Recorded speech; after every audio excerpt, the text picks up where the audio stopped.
Bismillahirrahmanirrahim. Alhamdulillah nahmaduhu wa nasta'inuhu wa nastaghfiruh. Wa na'udzu billahi min shururi anfusina wa min sayyiati a'malina. May yahdihillahu fala mudilla lahu wa may yudlil fala hadiya lahu. Asyhadu an la ilaha illallah wahdahu la syarika lah. Wa asyhadu anna Muhammadan abduhu wa rasuluh la nabiyya ba'dah. Allahumma salli wa sallim ala nabiyyina Muhammad wa ala alihi wa sahbihi ajma'in, amma ba'd. Hadirin dan hadirat serta para pemirsa yang saya hormati, Assalamualaikum warahmatullahi wabarakatuh. Alhamdulillah, kita bersyukur kehadirat Allah Azza wa Jalla. Berkat taufik dan izinnya, sekali lagi kita dapat meneruskan pengajian kita terhadap tafsir Al-Quran di bawah tajuk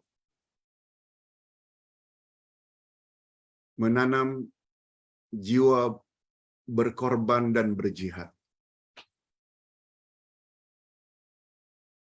Maksudnya,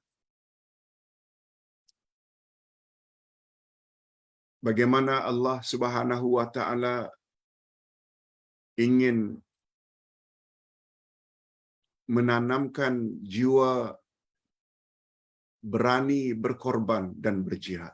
Tak takut berkorban apa saja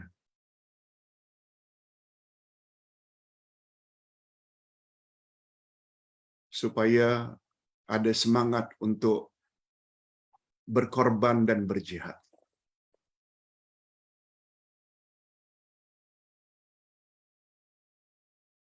Kejahilan akan hakikat ini, tak tahu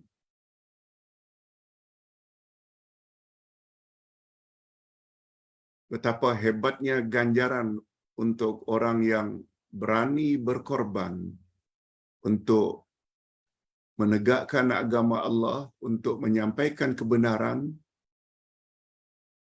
karena tak tahulah akhirnya jadi pengecut, penakut. Orang pulaukan saja berhenti. Orang cemoh saja serik, give up. Semuanya itu puncanya jahil. Mari pada pagi ini kita ambil tahu apa panduan daripada Allah yang perlu kita miliki supaya semangat jihad menegakkan kebenaran Allah itu terus berkobar-kobar dalam jiwa kita.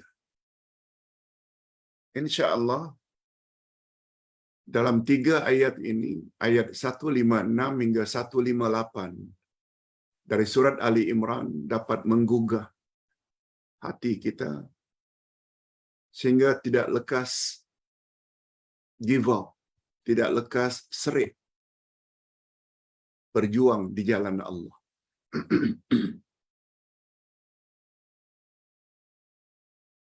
Kita langsung saja kepada tafsiran, sebab seperti biasa kelas kita hari ini terdiri dari 3 sesi.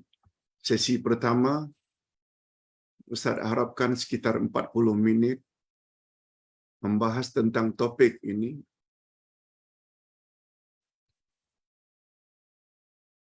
yaitu menanamkan jiwa berani berkorban dan berjihad. Kita ikuti dengan 7 pertanyaan yang coba Ustaz jawab serba ringkas. Baru yang terakhir doa. Kita mulai sesi yang pertama. Tafsir ayat. Setelah Allah Subhanahu wa Ta'ala menerangkan tentang sebab kekalahan orang-orang Islam dalam perang Uhud.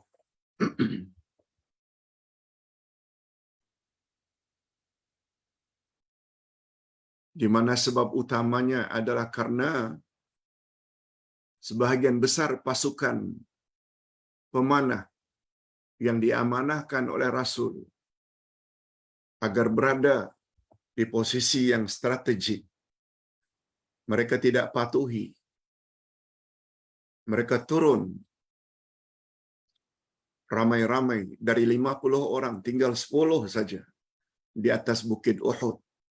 Yang 40 ini turun karena ingin mendapatkan harta rampasan perang. Setelah Allah menyebut sebab-sebab kekalahan,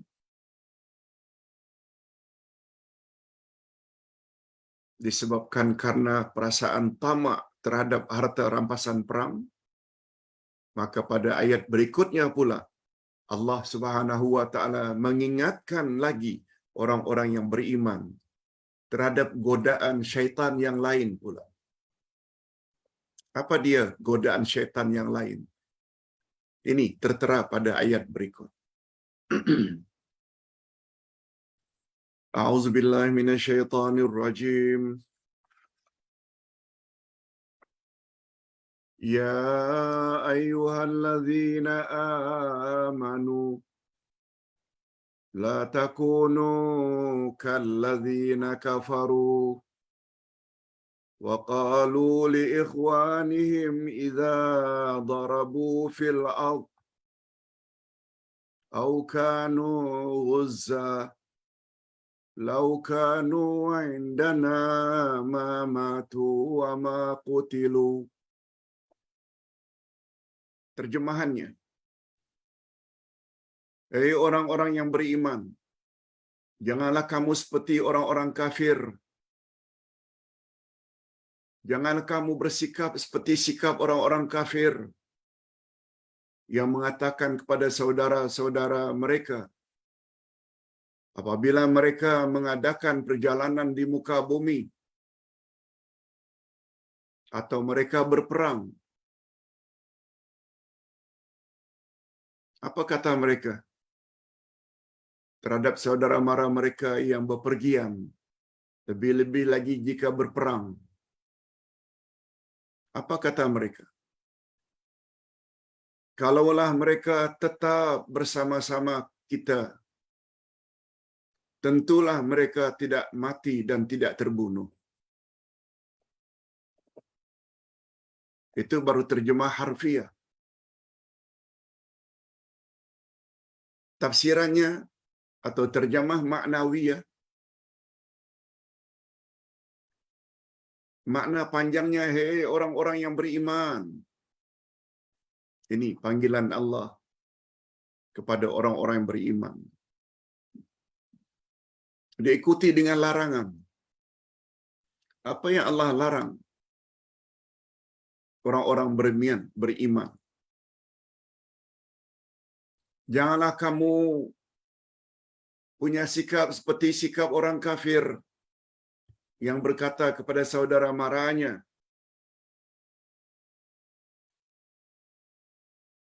jika kamu mengembara, jika kamu berperang, ikut Muhammad.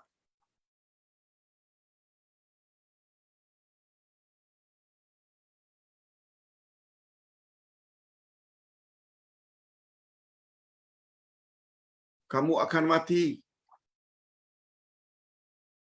Kalaulah kamu ikut sebagaimana sikap kami, tak mau ikut, tentu kamu tidak akan terbunuh. Allah Subhanahu wa taala larang adanya kata-kata seperti itu. Seolah-olah kematian itu hanya datang kepada orang yang bila keluar dari rumah. Sedangkan mereka yang berada dalam rumah akan selamat dari kematian. Bukankah itu suatu kejahilan?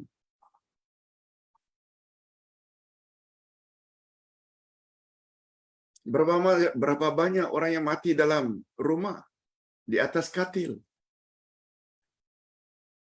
Itu sebabnya kata para ulama,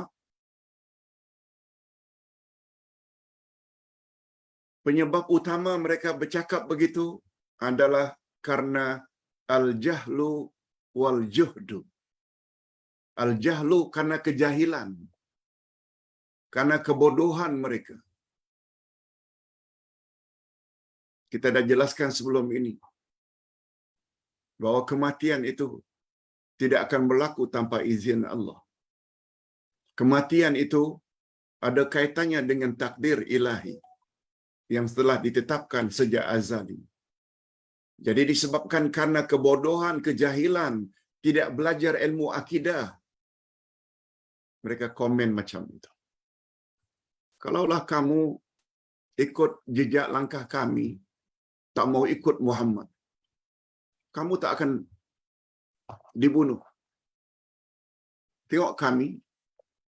Dan yang kedua, penyebabnya adalah juhdun, iaitu keengganan atau keingkaran karena disebabkan kelemahan iman. Cuma kata ulama tafsir, kafir di sini ni maksudnya bukan non-Muslim.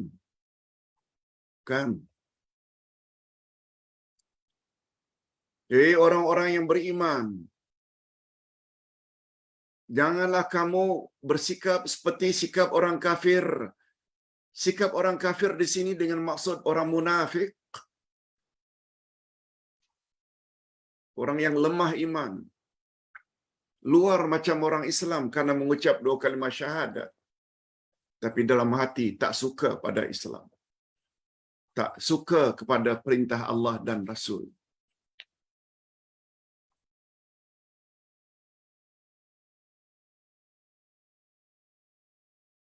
Sebab sifat-sifat seperti itu sebenarnya sifat orang kafir. Ustaz ulang sekali lagi.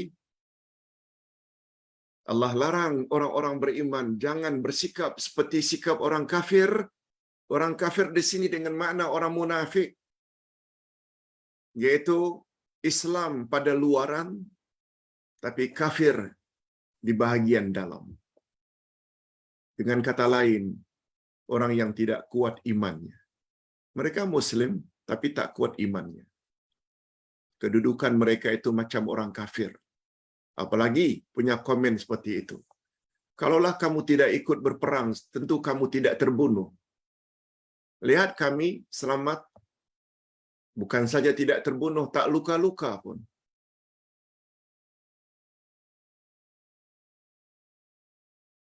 Penyebab utama adanya sifat itu karena pertama jahil, yang kedua juhud, iaitu ingkar.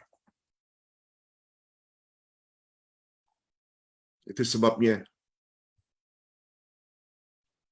tidak mau sikap seperti itu melanda diri. Kita mesti buang jauh-jauh sifat jahil dengan cara tambah ilmu. Dengar nasihat selalu. Sama ada dengan cara membaca, sama ada dengan cara menghadiri majlis ilmu. Ilmu tentang al-asma'ul husna, ilmu tentang akidah, ilmu tentang tafsir, ilmu tentang hadis. Baru kita faham. Antara lain topik hari ini. Ayat 156 hingga 158. Macam mana cara untuk menjadi orang yang berani dalam berjuang menegakkan agama Allah. Jangan jahil. Yang kedua, jangan ingkar, juhdun. Dah tahu besarnya fadilat berjuang di jalan Allah, tapi enggan, tak mau. Itu namanya degil. Walaupun tahu besar ganjarannya, tapi tak mau buat. Itu juhdun. Atau dengan istilah lain, inat, degil. dah tahu besarnya fadilat berdakwah, tapi lebih memilih jalan selamat supaya tidak dipulaukan orang, supaya orang tidak label sebagai golongan sesat. Puncanya jahil dan juhdun. Jahil karena bodoh, juhdun karena ingkar. Oleh sebab itu semalam kita dah sebut,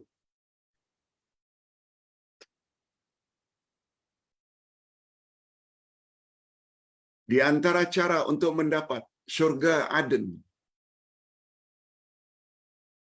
satu di antaranya, apa dia?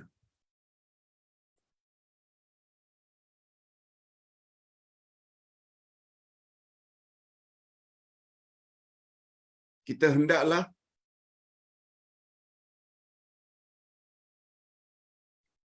mematuhi Allah. Buat suruhan Allah, jauhi larangan Allah. Dan mentaati Allah, buat suruhan, jauhi larangan, susah nak sampai ke peringkat itu. Andai kata tak punya ilmu. Nah, mencari ilmu supaya hilang sifat jahil, lalu mengamalkan apa yang kita sudah tahu, itu namanya kita terhindar dari juhdun. Atau lebih tepatnya, sifat salah satu dari 8 sifat yang perlu kita miliki semalam. Apa dia? Kita hendaklah menghubungkan apa yang Allah suruh supaya dihubungi. Semalam kita ada beritahu, walaupun majoriti ulama tafsir kata menghubungkan apa yang Allah suruh hubungkan itu dengan makna silaturahim, tapi ada satu lagi tafsiran.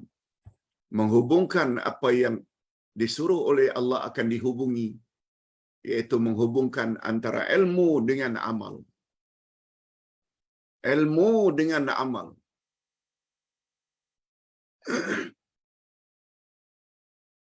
Sebab ilmu jika dimiliki lalu tidak diamalkan bagaikan pokok yang tidak berbuah. Sebab sikap itu bermakna sikap orang yang degil. Banyak beramal pun tanpa ilmu tak boleh juga. Besar kemungkinan amal itu tak diterima. Sebab barangkali caranya salah dalam beramal. Nah, itu pula karena faktor jahil. Sungguh tepat. Penyebabnya orang yang menjadi pengecut menyampaikan kebenaran. Pertama jahil, yang kedua ingkar. Okey. Ini sebagaimana firman Allah di dalam ayat lain, Ali Imran 145. Kita dah sebut dah. Wa ma kana li nafsin an tamuta illa bi idnillahi kitaban muajjala. Kita dah tafsirkan dah. Ayat 145. Betul-betul ayat sebelum ini. Kalau tadi ayat 146. Sesuatu yang bernyawa tidak akan mati melainkan dengan izin Allah sebagai ketetapan yang telah ditentukan waktunya sejak azali.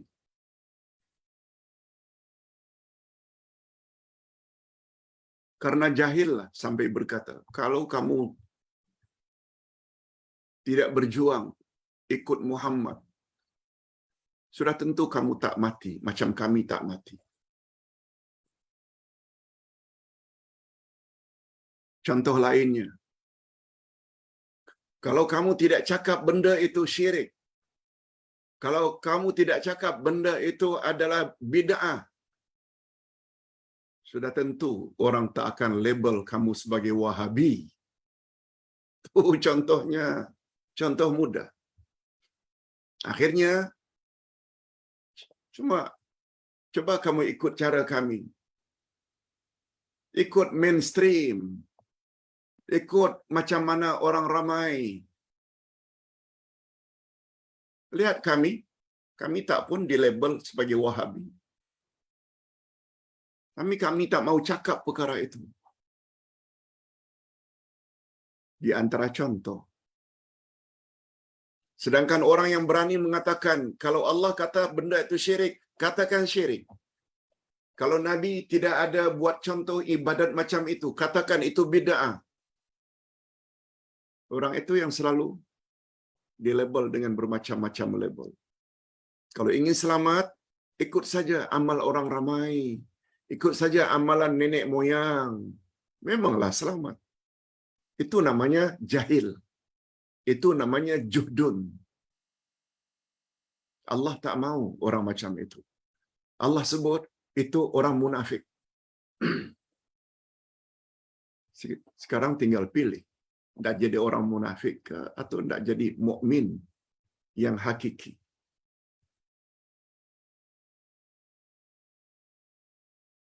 Nah, di dalam ayat itu ada satu pengajaran yang perlu kita tahu. Bahwa Rasul sallallahu alaihi wasallam pernah larang gunakan kata-kata kalau. Kalaulah mereka itu tidak pergi ikut Muhammad berperang, tentu mereka tak akan mati. Sebenarnya hadirin dan hadirat, perkataan itu adalah sebenarnya perbuatan syaitan. Ini lagi teruk. Sebab Nabi sallallahu alaihi wasallam bersabda dalam hadis sahih riwayat Imam Muslim. Nah, kalau tadi ayat ini dikuatkan oleh hadis Nabi. Apa kata Nabi? Ihris ala ma yanfa'uk wasta'in billahi wala ta'jizan. Wala ta'jizan. Wa in asabaka syai'un fala taqul law annani fa'altu lakana kadza wa kadza walakin qul qaddarallahu wa ma syaa fa'al fa inna law taftahu amal syaitan. Coba dengar baik-baik terjemahan hadis sahih ini. Sabda Nabi, berusahalah kamu sungguh-sungguh untuk mencapai apa yang berguna untukmu. Satu, seperti kesungguhan bapa-bapa dan ibu-ibu serta para pemirsa menghadiri majlis macam ini. Sebelum jam 10 lagi, sudah tunggu. Itu maknanya kesungguhan. Dan menghadirkan diri dalam majlis ilmu, besar faedahnya. Memperlancar jalan ketika meniti siratal mustaqim menuju syurga. Satu, sungguh-sungguh. Yang kedua, mohonlah bantuan Allah. Jangan sekali-kali merasa lemah.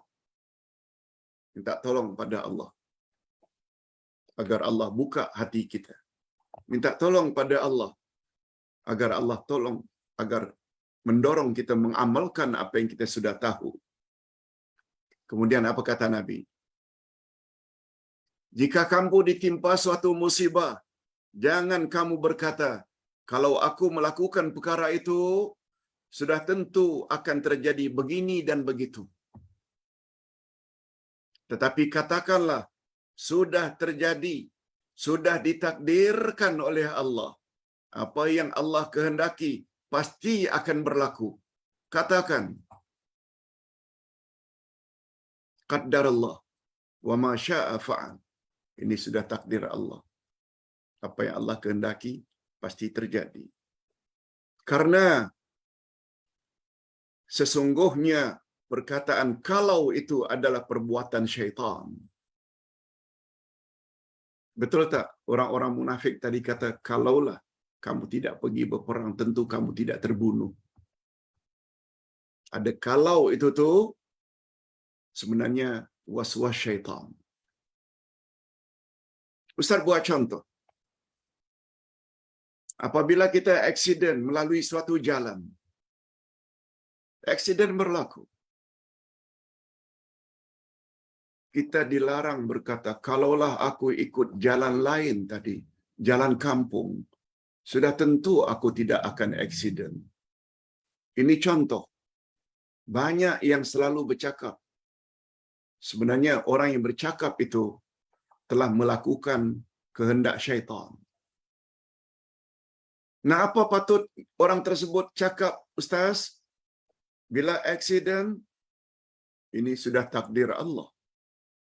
Segala yang Allah kehendaki pasti berlaku. Di sini bezanya antara orang yang ada ilmu dengan orang yang jahil. Orang jahil, dia akan selalu ikut kehendak syaitan. Kalau itu termasuk amal syaitan. Kalaulah dulu sejak bekerja umur 25 aku menabung. Sekarang dah umur 55 dekat pension. Ya Allah, banyaknya tabunganku. 25. Sekarang 55. 30 tahun. Kalaulah menabung 100 sebulan. Ya Allah, berapa banyak dah duit aku. Kalaulah dulu aku menabung. Jangan cakap macam itu. Itu sebenarnya kata-kata syaitan.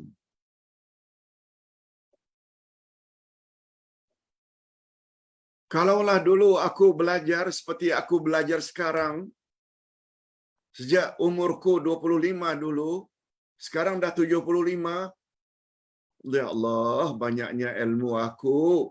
Kalaulah dulu, jangan. Itu adalah kata-kata syaitan.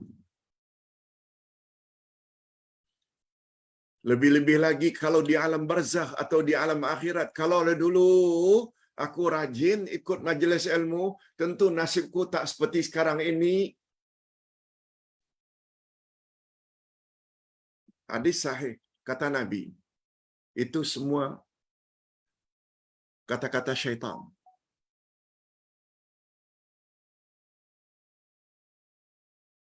Apa yang patut kita lakukan? Sudah takdir Allah. Dulu aku suka menjauh saja dengan majlis-majlis ilmu. Tapi alhamdulillah, sekarang umur dah 75. Allah pertemukan dengan majlis ilmu seperti ini. Akhirnya aku dapat membetulkan keadaanku. Better late than never. Alhamdulillah. Jangan kata kalau. Apalagi kata Nabi, innamal a'mal bil khawatim. Amal yang paling menentukan nasib kita adalah amal yang terakhir. Jangan gunakan kata kalau.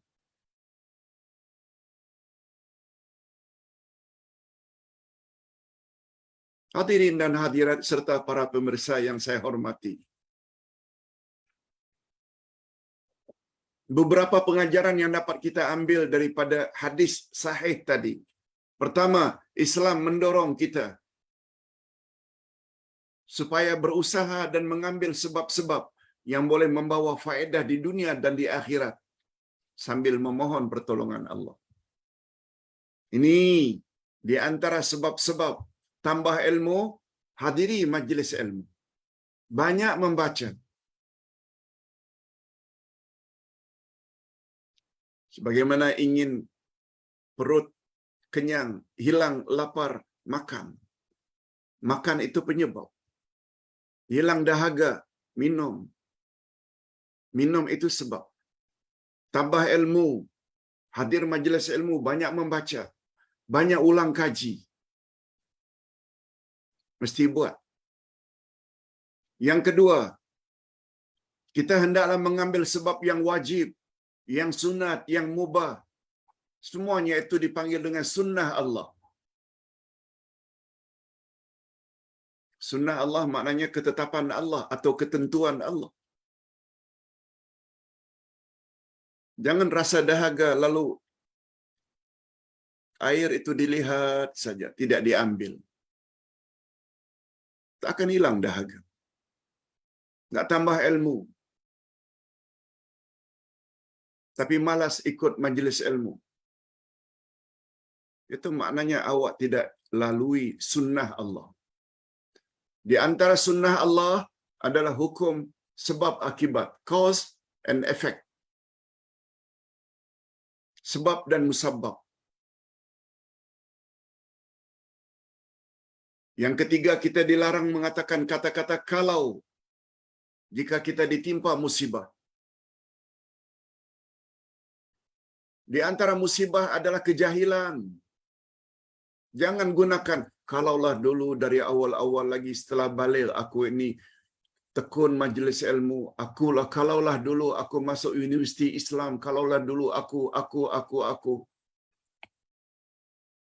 Jangan cakap itu. Itu percakapan syaitan.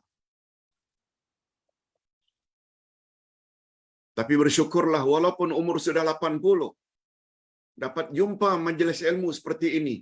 Syukur alhamdulillah.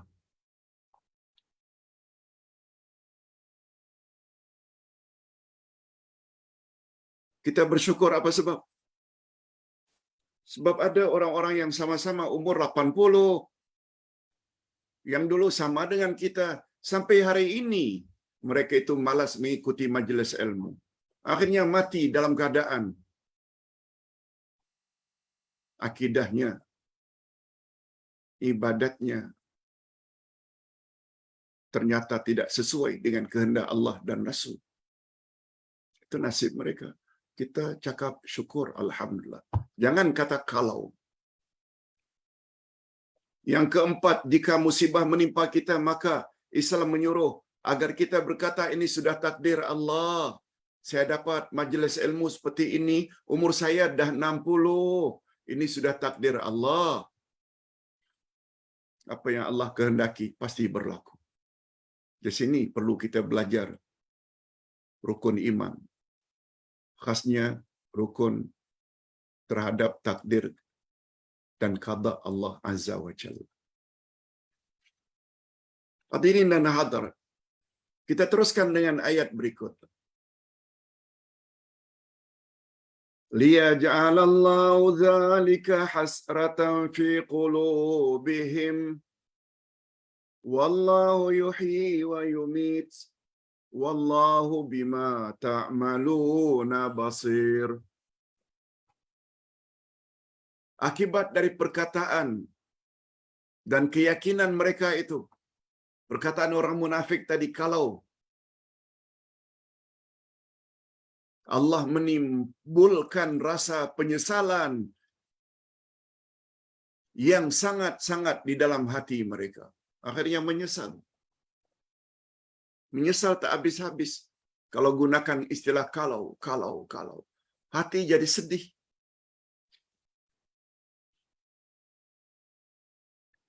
Padahal Allah menghidupkan dan mematikan. Kuasa menghidupkan mematikan itu adalah kuasa Allah. Bukan perang tak perang. Bukan keluar rumah atau duduk dalam rumah. Allah sebut dalam ayat lain. Walau kuntum fi burujim musyayyada. Kematian akan datang kepada kamu walaupun kamu sembunyi di dalam peti. Walaupun kamu sembunyi dalam peti, tutup rapat-rapat. Makin rapat, peti itu ditutup, kita di dalam, makin cepat mati. Jangan dikira dengan kita masuk dalam peti, kita tutup rapat-rapat, kematian itu tidak boleh masuk. Sampai begitu kata Allah. Walau kuntum fi burujim musyayyadah. Kematian akan mendatangi kamu walaupun kamu sembunyi dalam peti yang tertutup. Allahu Akbar. Tak pernah dengarkah kita ada ayat Quran macam itu? Mungkin sebab Quran yang kita baca selama ini kita tak faham. Macam mana anda ambil pengajaran? Allahu Akbar.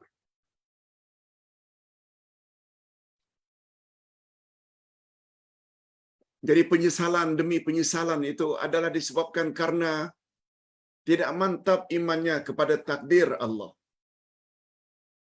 Ketetapan Allah. Tapi berbeza dengan orang yang beriman. Jiwa mereka senantiasa tenang. Sebagaimana sabda Nabi, "Ajaban lil mu'min la yaqdillahu lahu syai'an illa kana khairan lahu." Rawahu Ahmad. Sungguh hebat orang-orang yang beriman. Di mana hebatnya? Bahwa tidak ada satupun yang Allah tetapkan baginya kecuali yang baik-baik belaka baginya. Baik belaka baginya. Orang beriman macam itu. Itu sebabnya bila ditakdirkan hidup senang, ada harta, mereka syukuri. Dan apabila ditimba kesusahan, sedikit harta, sakit sana sini, jiwa mereka tenang. Mengapa tenang?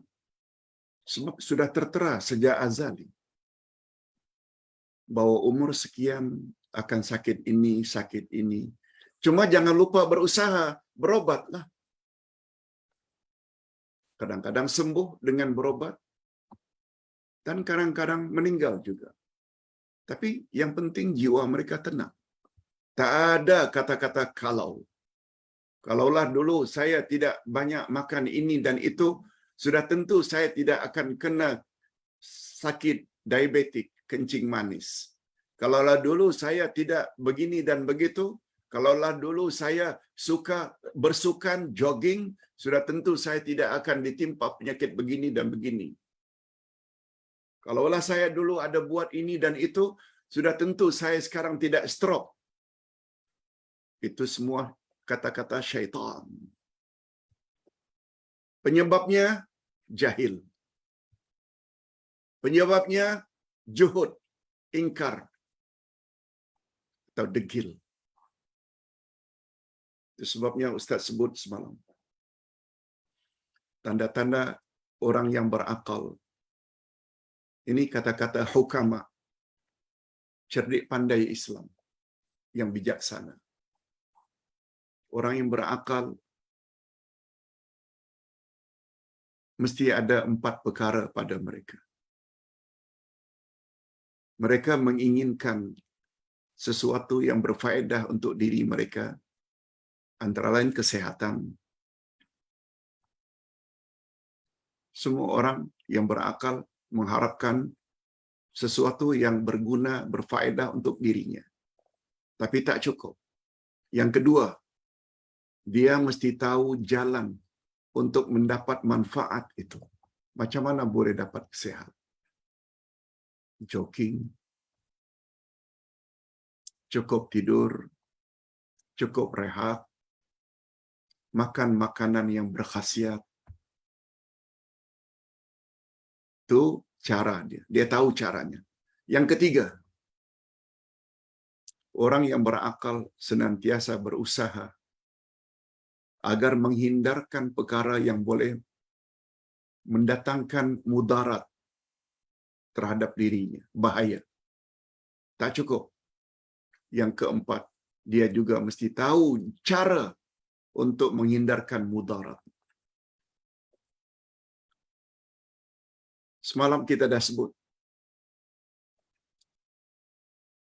cara-cara untuk mendapat syurga Aden, masuk ke dalam syurga bersama keluarga yang saleh-saleh.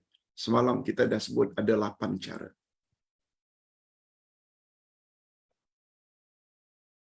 Hari ini, kalau itu kata-kata atau perbuatan syaitan, jangan gunakan perkataan itu bila diri kita ditimpa musibah. Kita dah diberitahu oleh Allah caranya. Jangan ada jahil. Jangan ada juhud. Kita dah jelaskan dengan panjang lebar. Supaya terhindar dari jahil, tambah ilmu. Terutama ilmu akidah. Supaya terhindar daripada juhud, ingkar, degil. Laksanakan kebenaran yang kita sudah tahu. Itu cara. Cantik. Islam satu agama yang sangat cantik. Apalagi ini datang daripada Allah, panduan-panduan ini. Cuma masalahnya, percaya Quran kalamullah, semuanya benar belaka. Bila baca tak faham, macam mana nak ambil pengajaran? Untung ada kelas tafsir. Hadirin dan hadirat rahimakumullah. Lalu apa kata Allah pada ayat yang terakhir? Ayat second last. Wala in qutiltum fi sabilillahi aw muttum lamaufiratun minallahi wa rahmah khairum mimma yajma'un. Dan sungguh kalau kamu gugur di jalan Allah, maknanya mati syahid atau meninggal dunia,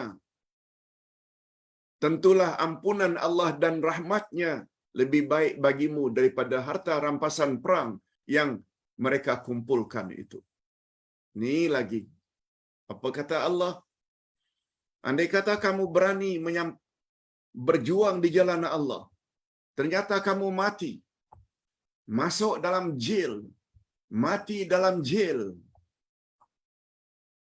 kamu layak mendapat ampunan Allah dan rahmatnya. Ampunan Allah itu dan rahmatnya lebih baik daripada harta rampasan yang kamu himpunkan dalam peperangan. Ini janji Allah dan Allah tak pernah mungkir janji. Ampunan Allah, rahmat daripada Allah. Macam mana ini semua tidak mendorong kita untuk terus berkata benar, walaupun pahit padahnya. Itu sebabnya ada pepatah Arab, qulil haqq walau kana murran. Qulil haqq walau kana murran. Katakanlah perkara yang benar walaupun pahit padahnya. Katakanlah yang benar walaupun pahit padahnya. Bila ditanya, jawab saja yang benar. Yang penting ada dalil Quran dan Sunnah. Walaupun akhirnya tidak diberi tauliah. Ini berlaku kepada diri Ustaz. 6 kali ikut interview untuk mendapatkan tauliah di sesuatu negeri. Tak perlulah disebut negerinya. Tak pernah lulus. Sebab yang kita cakap kurang disenangi oleh pihak yang penanya.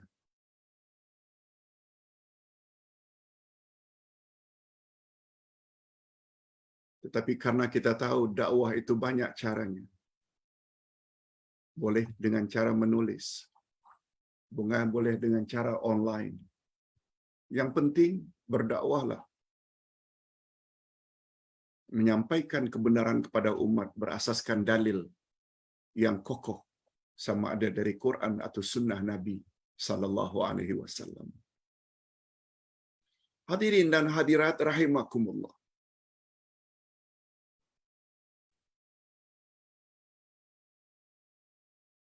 Mengapa kita boleh berbuat demikian? Janji Allah. Janji Allah. Orang yang bersikap demikian layak mendapat ampunan dan rahmat Allah.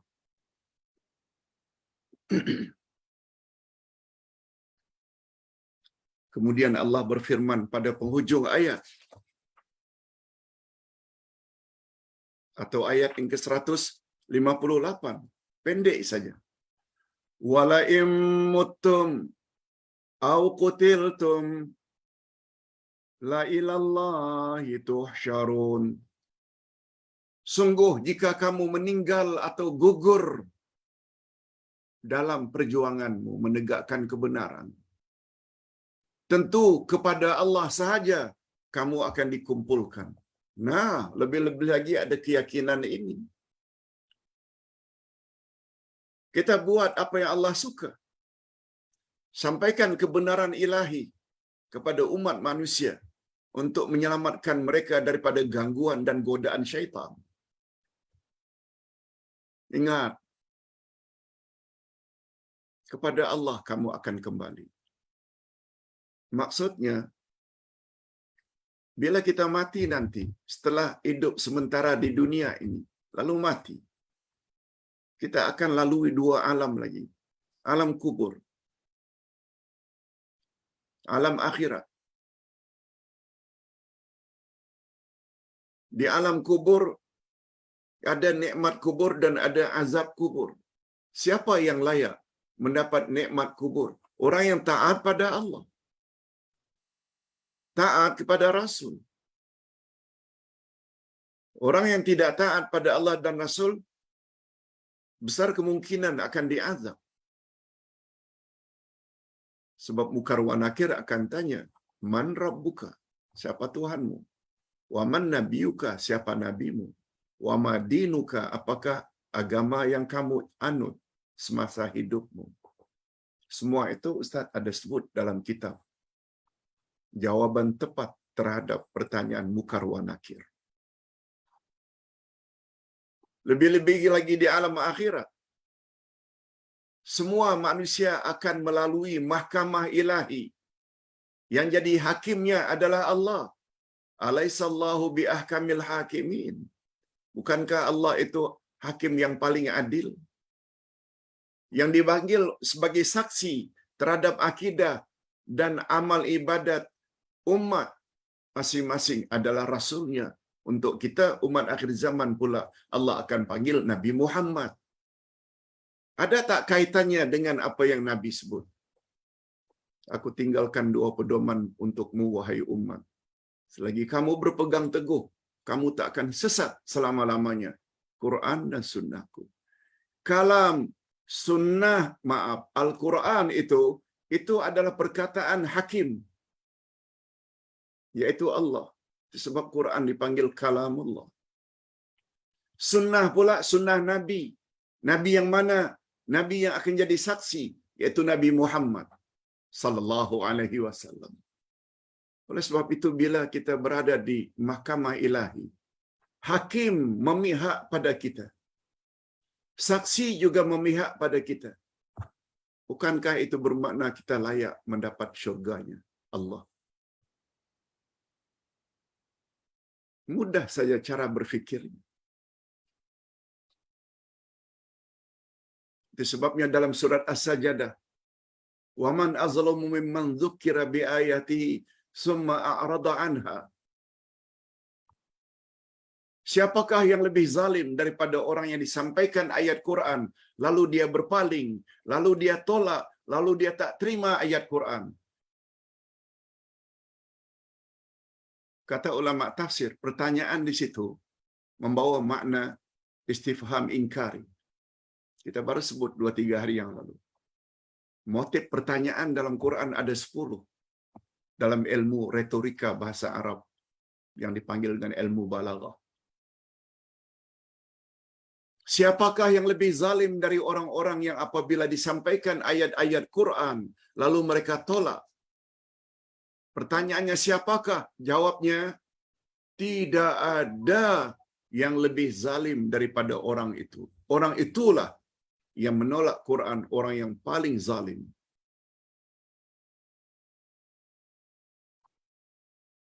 Pemahaman kita terhadap ayat-ayat Quran ini yang dapat membentuk pribadi seseorang. Mereka tidak lekas give up. Walaupun orang cemoh dengan bermacam-macam cemoh. Ini kandungan daripada pelajaran kita pada hari ini. Nah, yang terakhir. Hadirin dan hadirat. Allah Subhanahu wa taala kuatkan keterangan ayat tadi. Bila kamu mati atau kamu dibunuh, kepada Allah kamu akan balik. Ini dikuatkan lagi oleh ayat Al-Insyiqaq, ayat yang ke-6. Apa kata Allah? Ya ayyuhal insanu innaka kadihun ila rabbika kadhan famulaqih. Hei sekalian manusia, sesungguhnya kamu telah bekerja dengan sungguh-sungguh menuju Tuhanmu, maka pasti kamu akan menemuinya. Sedikit penjelasan. Ustaz ada sebut di dalam buku Ustaz Surat Al-Insyiqaq juz 30. Sila baca siapa yang punya kitab tersebut.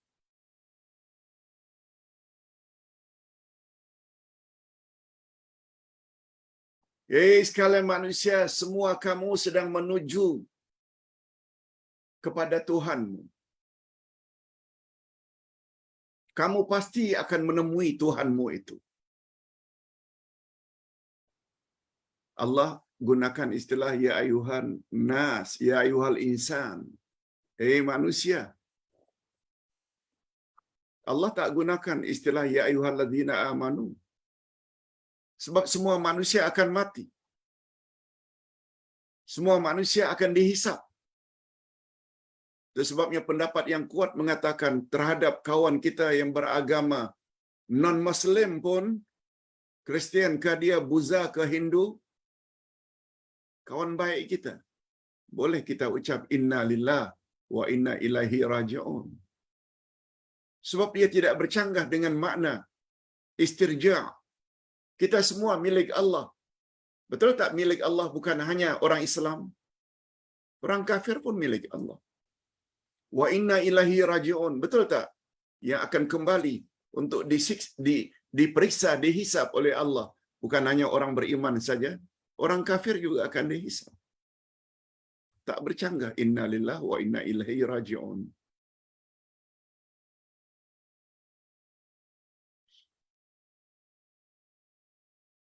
Kita gunakan untuk orang kafir. Kembali kepada ayat. Sekalian manusia, sesungguhnya semua kamu sedang bersungguh-sungguh. Sungguh-sungguh kamu menuju Tuhanmu, yaitu Allah. Dan kepada Tuhanmu kamu pasti kembali. Apa makna kepada Tuhanmu kamu pasti kembali? Kamu akan temui apa yang kamu dulu telah buat di atas muka bumi. Jika yang kamu lakukan itu amal-amal baik, kamu akan dapat balasan, pahala, ganjaran. Tapi bila kamu lakukan perkara-perkara tak senonoh, maksiat, zina, judi, rasuah, kamu juga akan temui kesan maksiat yang kamu lakukan, yaitu siksa. Itu maksudnya famulaqi. Kamu akan temui. Bukankah Allah berfirman,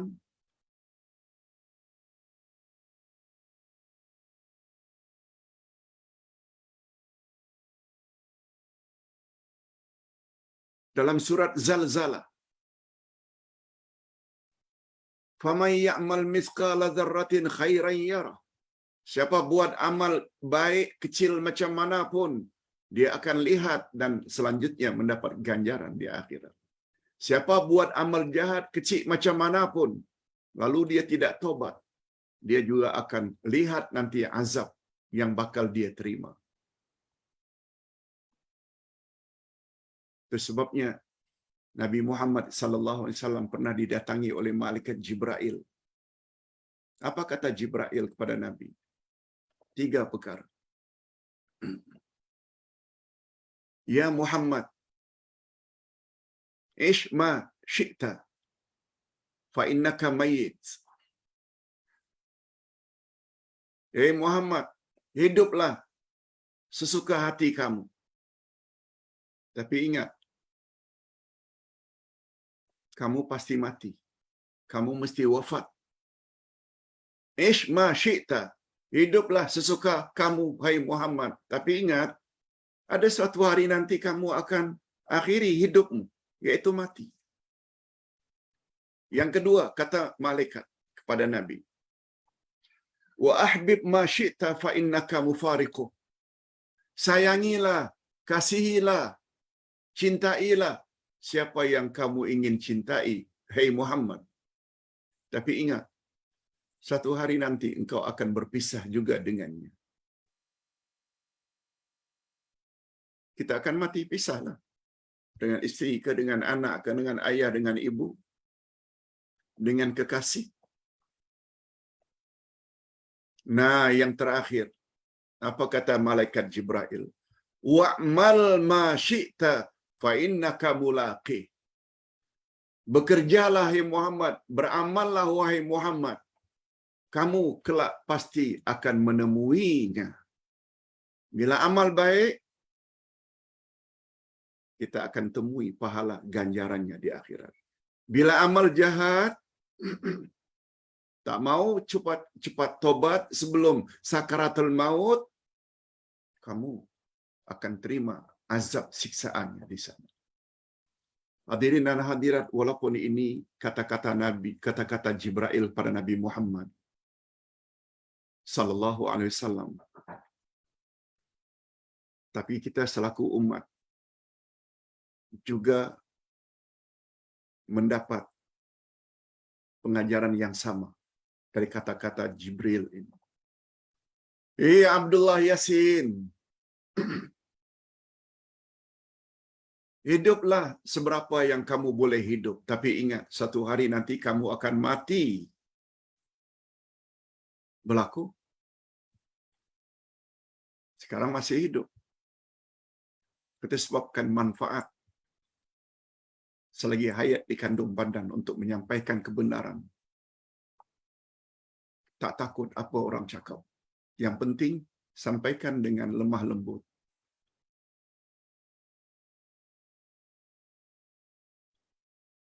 Sayangilah, cintailah, wahai Abdullah Yasin, kepada siapa yang kamu ingin cintai. Isterimu, ibu bapakmu, uncle, auntie, sepupumu, adik-beradik, anak cucu, sayangilah. Tapi ingat, satu hari nanti kau akan berpisah dengan mereka. Bilanya jenazah kita masuk dalam kubur. Kalau ada pun orang masuk dalam kubur sementara saja untuk meletakkan di lubang lahat, kemudian ditimbus. Satu orang pun tak mau ditimbus bersama-sama. Itu maknanya kamu akan berpisah dengan mereka. Beramallah wahai Abdullah Yasin, selagi hayat di kandung badan. Tapi apa yang kamu amalkan itu, kamu akan temui nanti di sana. Bukan hanya di alam akhirat, kamu akan temui sejak di alam barzakh lagi. Malah kadang-kadang di dunia kamu akan temui. Yang penting, berjuang di jalan Allah dengan ikhlas. Di atas muka bumi lagi orang ada yang berterima kasih. Syukur, Ustaz, kami dapat bimbingan. Di dunia lagi, melegakan, membangkit semangat kita untuk terus menyampaikan kebenaran. Walaupun tidak dinafikan. Ada orang yang cemooh kita, orang yang caci kita. Tak apa. Tapi ukuran yang sebenarnya nanti di alam barzakh, di alam akhirat. Mudah-mudahan kita semua hadirin dan hadirat dapat melaksanakan nasihat malaikat Jibril kepada Nabi Muhammad pada asalnya, tapi juga bila kita terapkan nasihat itu pada diri kita masing-masing, besar kemungkinan kita akan jadi orang yang selamat dunia dan selamat di akhirat. Ustaz kira cukup sampai di sini dulu. Minta maaf, hampir 1 jam juga kita bahas topik ini. Ustaz kira topik ini sangat mustahak untuk membangkitkan semangat, supaya jangan malas, jangan jadi orang yang pengecut dan jahil. Sebab penyebabnya orang tidak mau berjuang karena kejahilannya dan karena kedegilannya. Kita teruskan dengan menjawab beberapa soalan. Minta maaf. Ustaz lupa masukkan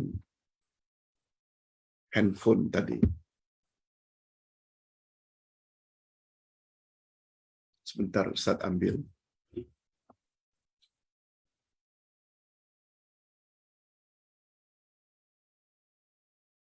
Minta maaf.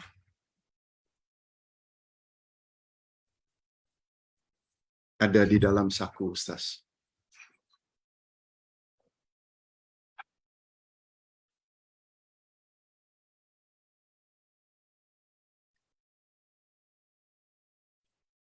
Sila beri perhatian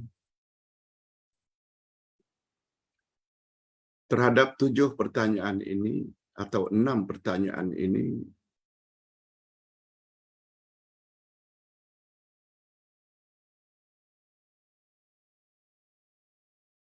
Yang pertama, ada jemaah yang kurang faham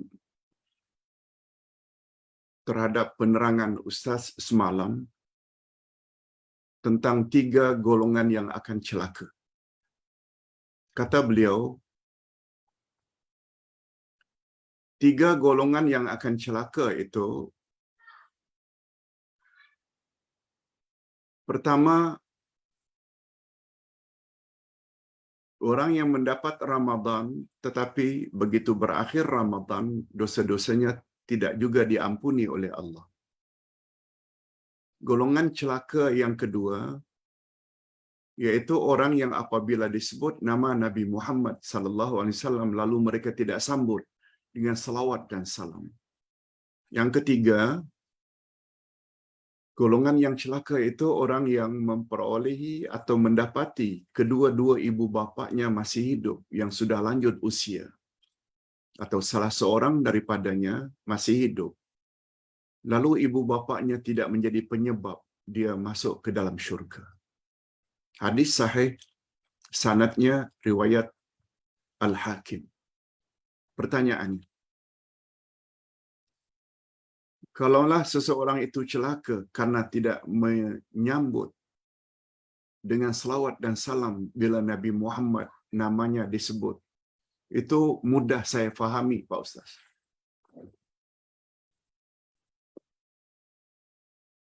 Tetapi yang saya kurang faham ini tentang yang pertama dan yang ketiga. Mengapa orang itu digolongkan sebagai orang yang celaka bila mendapat bulan Ramadan, lalu begitu berakhir Ramadan, dosa-dosanya tidak juga diampuni oleh Allah? Sebenarnya tak susah memahaminya.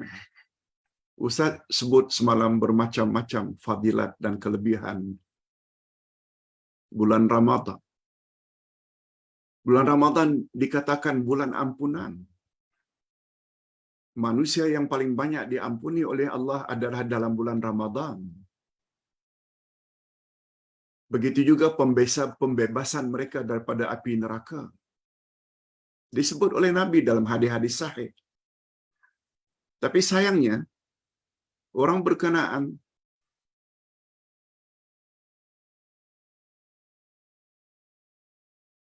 tidak sebagaimana orang lain. Yang barangkali orang berpuasa, dia tak puasa. Barangkali orang tarawih witir, dia tidak tarawih witir. Barangkali orang tadarus, dia tidak tadarus. Barangkali orang makan sahur sepertiga akhir malam, dia tidur saja. Suasana yang begitu baik dalam bulan Ramadan tidak dapat mengetuk hatinya untuk jadi orang yang baik. Nah, orang macam ini ni orang yang bakal jadi orang yang celaka, kata Nabi Muhammad sallallahu alaihi wasallam. Yang kedua, apa maksudnya ibu bapa tidak menjadi penyebab untuk dia masuk ke dalam syurga? Juga tidak susah. Rasul bersabda, reda Allah padamu tergantung pada reda ibu bapakmu padamu. Allah murka padamu juga sangat tergantung pada murka ibu bapakmu kepadamu.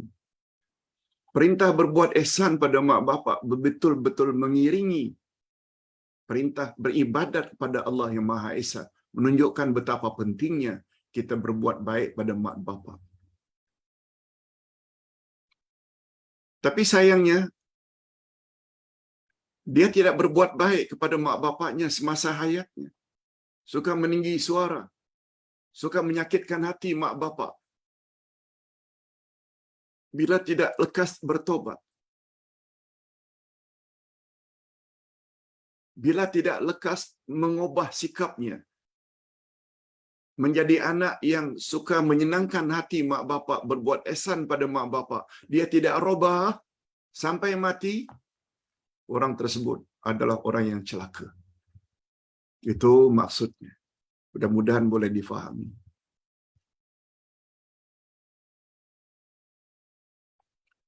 Soalan yang kedua, Pak Ustaz, apa pandangan Pak Ustaz tentang pengambilan obat pencegah haid bagi wanita yang ingin tunaikan haji dan umrah? Sebab dalam haji dan umrah ada tawaf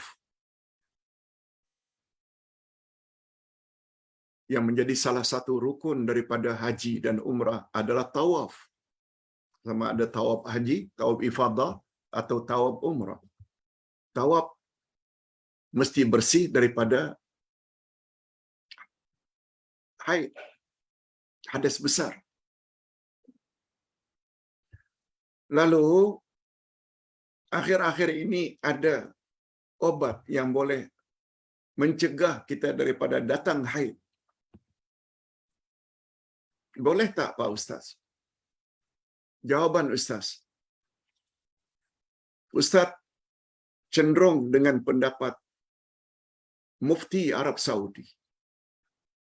Khasnya Allahyarham Syekh bin Baz. Karena haji dan umrah ini adalah perbuatan yang tidak mudah. Dan dia terhad pada waktu-waktu tertentu. Bila sekian hari, kita mesti balik. Maka untuk tujuan haji dan umrah dibolehkan. Salah satu usaha supaya kita ketika berada di tanah suci tidak datang haid. Maka makan pil untuk menghalang datang haid itu dibolehkan. Tetapi kata beliau menambah, karena ingin mendapat supaya puasa Ramadan itu penuh seluruhnya 30 hari atau 29, lalu makan obat penahan haid, itu tak boleh. Sebab itu ada ayat khas, ayat 184 dari surat Al-Baqarah, faman kana minkum maridan aw ala safar fa'iddatun min ayyamin ukhar. Bila kamu sakit atau kamu musafir, maka kamu boleh tidak berpuasa, tapi ganti pada hari yang lain. Nah, karena mengganti puasa itu sesuatu yang tidaklah terlalu memberatkan, maka dilarang.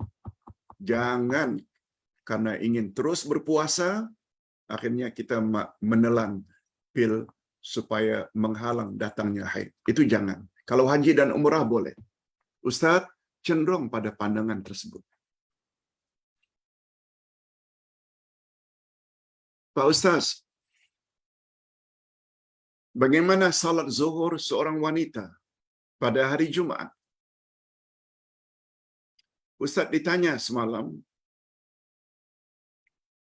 dari jemaah di luar Kuala Lumpur.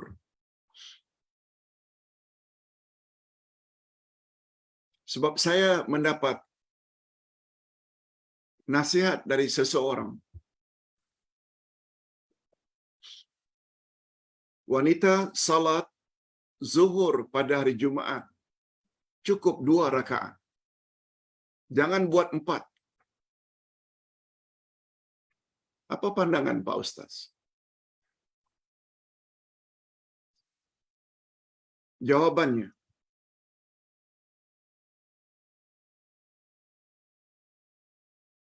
wanita tidak diwajibkan salat Jumat sebagaimana lelaki dewasa wajib salat Jumat pengganti zuhur.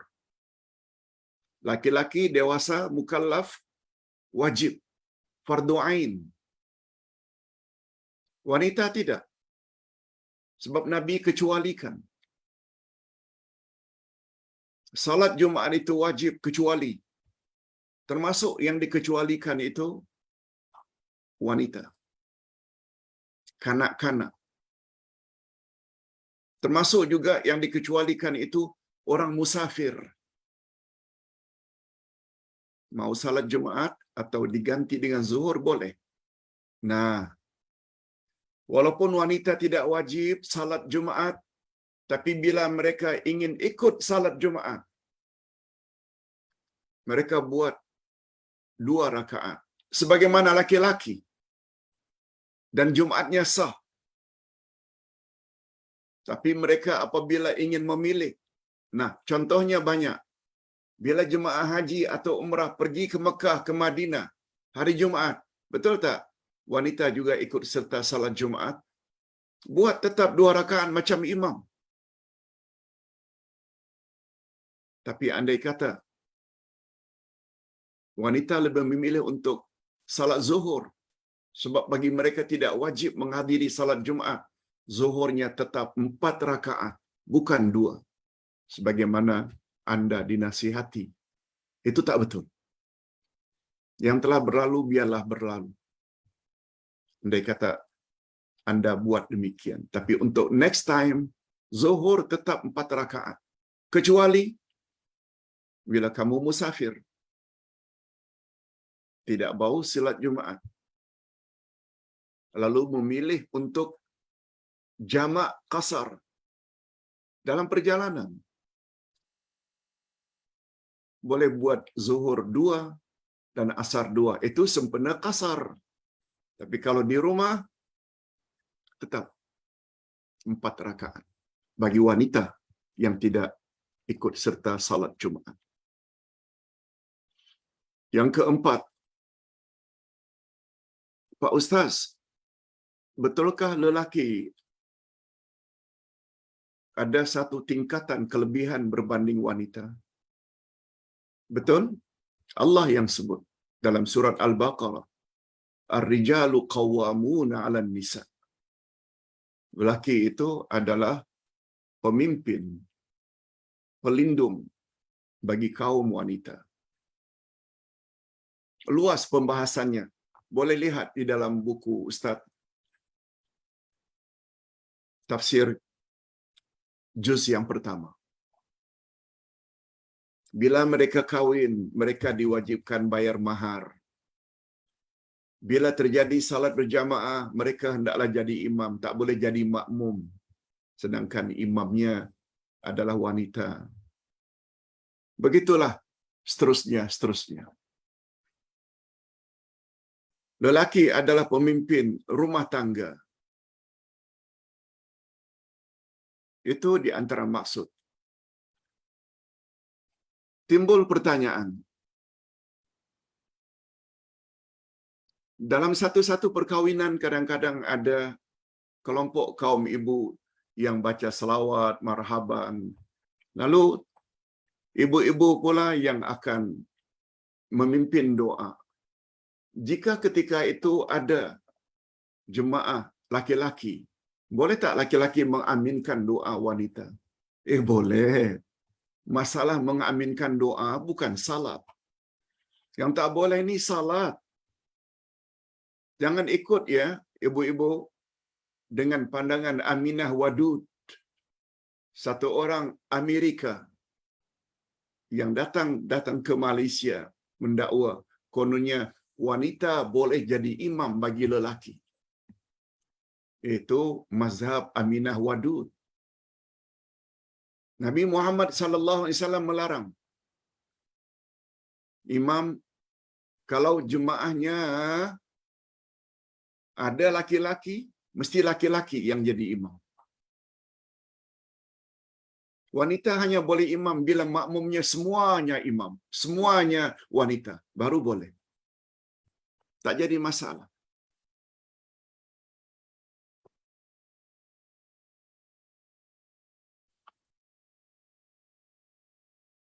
Cuma apabila dia dalam rumah ada laki-laki, ada wanita, suami ada, anak ada yang sudah dewasa, atau uncle,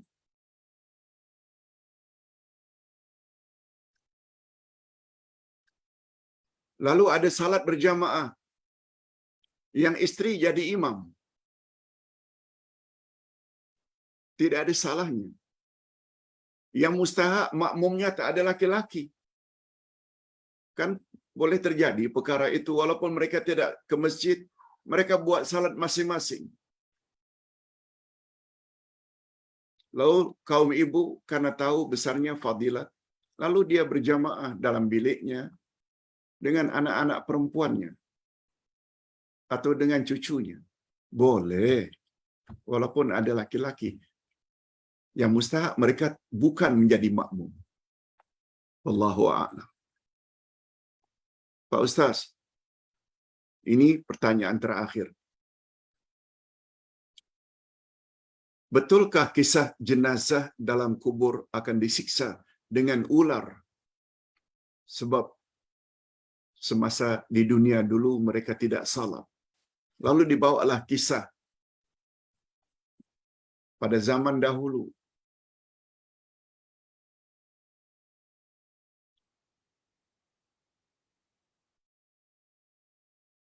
tentang orang yang meninggal dunia, begitu kuburnya digali, ada ular. Pindah ke tempat yang lain digali, ada ular lagi. Tempat digali, ada ular lagi.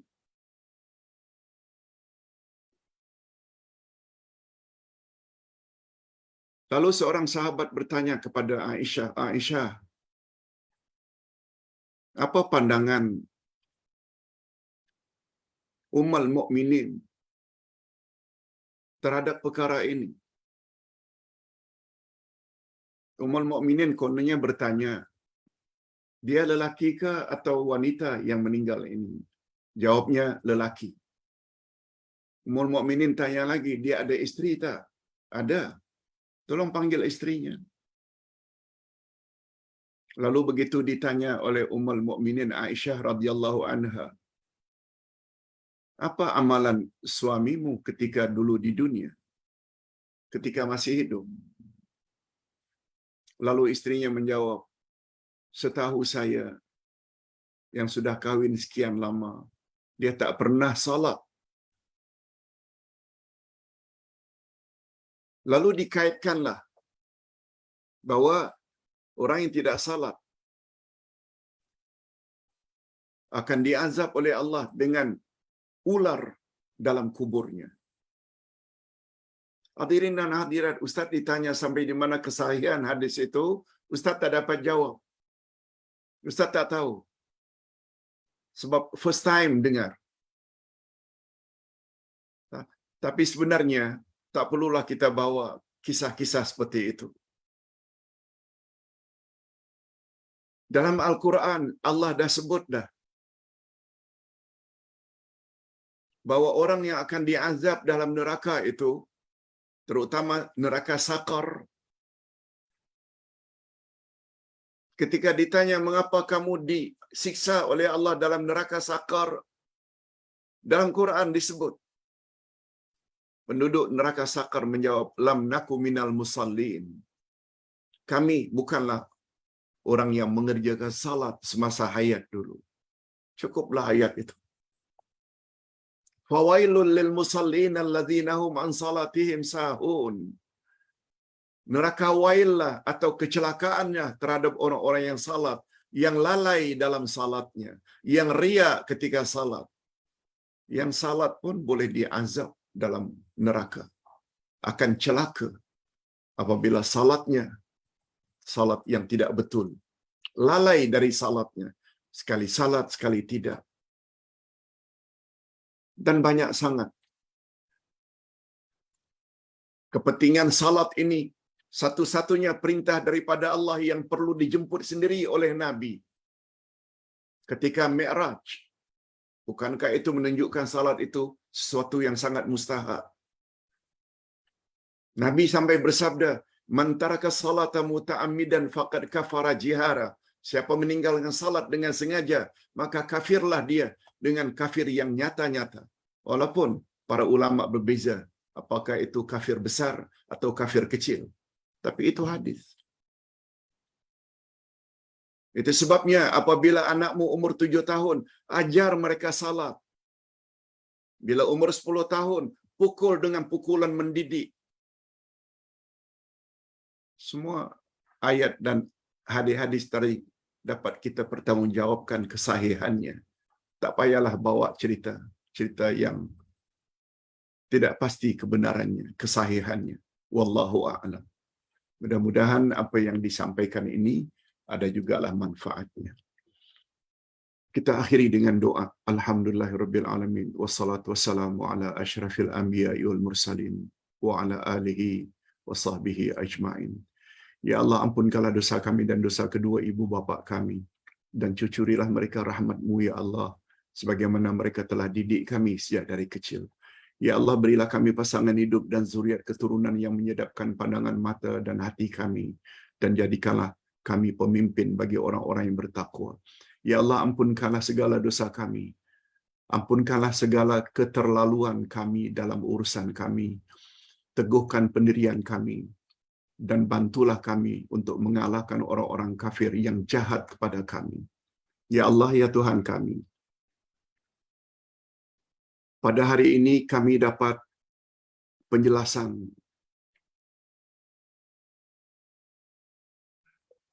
bagaimana cara untuk menumbuhkan semangat berkorban dan berjuang, lebih-lebih lagi untuk menegakkan kebenaran. Dan kami dilarang oleh Nabi-Mu berkata kalau bila ditimpa musibah, sebab kalau itu termasuk amal syaitan.